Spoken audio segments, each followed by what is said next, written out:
Hello, pumpkin wine again. This time we're making pumpkin wine combined with chocolate. Chocolate pumpkin wine, fantastic. Pumpkin wine was his first ever wine he made and it was delicious. The recipe for my standard spiced pumpkin wine is up in the link up above and down below, so go and check it out after this video. But now we're going to be making pumpkin wine with a twist, a sweet dessert pumpkin wine, and I can't wait. So what we need for this recipe is one medium-sized pumpkin. I have two here because I love pumpkin and I'll be doing another pumpkin wine recipe maybe tomorrow.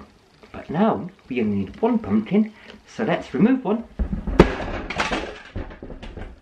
to the side and choose this big pumpkin. With this pumpkin wine, I'm going to be using some cocoa powder with it and some spice. I want to try and recreate a chocolate pumpkin pie flavour. A wine that's going to be beautiful and dessert-like. Great for after dinner or sitting by the fire and sipping and enjoying a cocoa and rich pumpkin spiced flavour. Fantastic. Right then, what we need to do first is chop the pumpkin. Remove all the flesh and all the seeds and separate it all out. So first job, grab a knife, start chopping.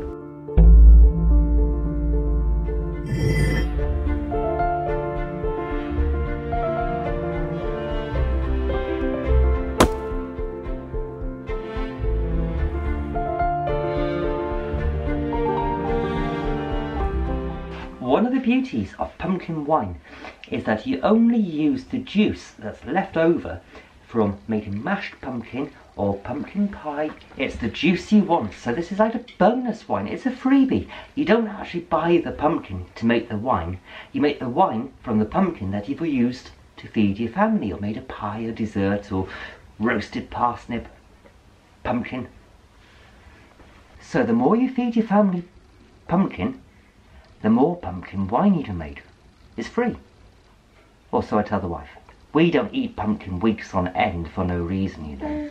With your pumpkin de-seeded and the flesh removed from the skin, you want to add all the meaty chunks into a saucepan.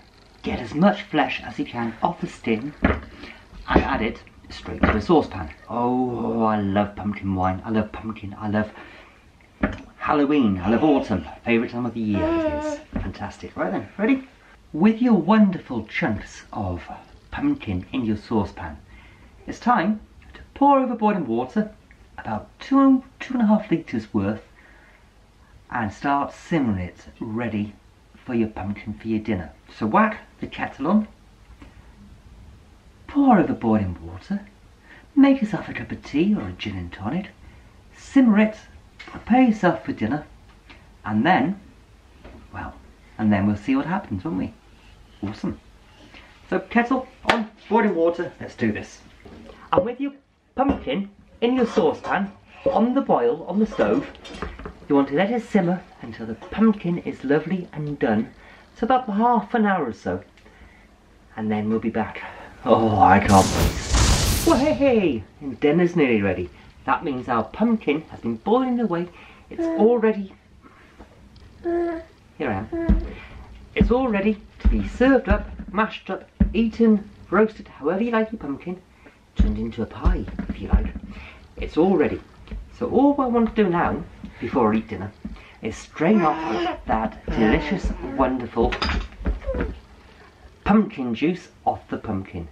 So let's strain it into a clean saucepan. And I will deal with it after we've eaten dinner and when it's cool, won't we? Simple. Colander, saucepan, and strain. Fantastic. And allow it to cool and enjoy your dinner. Soon, soon. I hope you enjoyed your dinner. I certainly did. Lovely roast chicken with pumpkin mash. Anyway, with your liquid nicely cool, it's time to move on to the next step, which is to pour your liquid, your pumpkin mash liquid, into a demi-jar. I'm using a 5 litre plastic water bottle. because all my glass demijohns are pretty much full at the moment. Great shame. So I'm having to resort to plastic.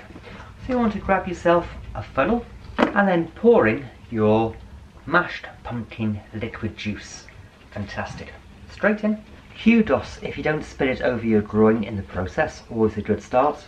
And now, the fun bit, to add that chocolate and that spice to make it this delicious pumpkin chocolate pie wonderfulness. So what I am doing here is making up a big mug of cocoa powder, hot chocolate drink thing, using the best cocoa powder I could find. I find that the Co-op own brand chocolate does not contain any preservatives or additives at all.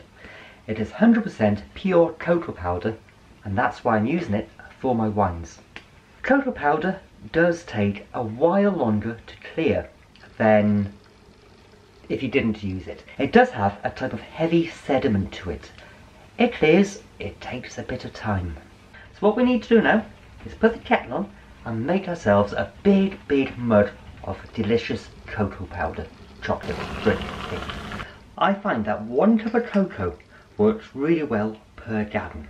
You don't want the chocolate to overpower the pumpkinness. So 1 cup is more than enough per gallon in my opinion. If you are a chocolate holic, add more. I am also adding to the cocoa a really good sprinkle of ginger.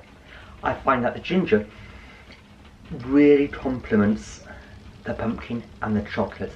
It merges, it brings together and bridges all the flavours together into one incredible drink. So I'm putting in a decent shake and then add this to your pumpkin mix. At this stage you want to be adding 1.3 kilos of sugar to your demijohn as well. The sugar straight into your saucepan with boiling water over the top and dissolve it. Fantastic. And then pour your dissolved sugar through the funnel into your demijohn. Fantastic. Easy stuff. Great. With this sugar added as well, it's time then to add the yeast. I am using a Christmas pudding wine yeast made by Cross My Loof. Great wine yeast, it really brings out spice and flavourings and all the delicious Christmassy, festive, chocolate spice flavours from your wines. So that's what I'm doing now. Just adding it straight to the demijohn, pouring it straight in. It's cool enough. The pumpkin liquid, already cold, the warm liquid dissolves the sugar, makes the perfect temperature. So maybe take your temperature first and make sure it's not going to kill the yeast. So pour it straight in. Fantastic. And give it about 10 days, 20 days for that sediment to drop, and then rack it off and carry on fermenting. Once you've racked it off, you want to fill up any headspace with liquid, maybe a potato wine, maybe some more cocoa powder if you find it needs a bit more cocoa sweetness to it. Play it by ear or play it by taste bud until you find that it has stopped bubbling, stopped working, and then you can taste and back sweeten. So why don't you try my spiced pumpkin wine, which can be found up by here, and I will see you all really soon. Have a good Samhain now. Ta-ra!